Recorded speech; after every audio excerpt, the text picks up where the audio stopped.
Some general tips for those afflicted with Xeroderma pigmentosum to keep in mind.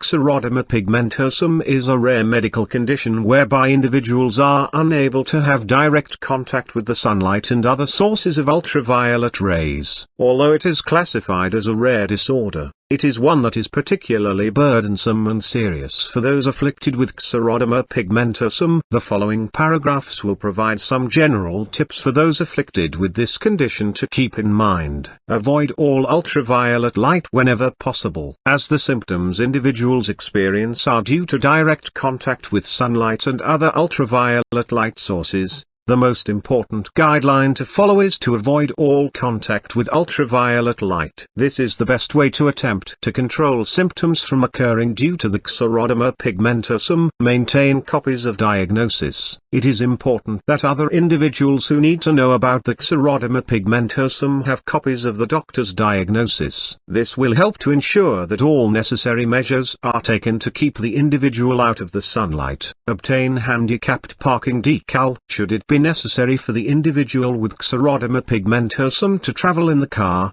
it is extremely important that the individual and their family have a handicapped parking sticker for the vehicle. This will enable them to get the closest spot possible and avoid any prolonged sunlight exposure. Keep necessary receipts. Receipts which come from the purchase of necessary items for the individual with Xeroderma pigmentosum should be saved for tax reasons. Since these are necessary items for one's survival, they may be able to be deducted when one files their tax returns. Find a doctor who has evening hours or makes house calls. Since this medical disorder is one of a special nature, one may be able to find a doctor who is willing to schedule late evening appointments or come to the house for medical visits. This will help to prevent the individual from getting into the direct sunlight to go in for an office visit.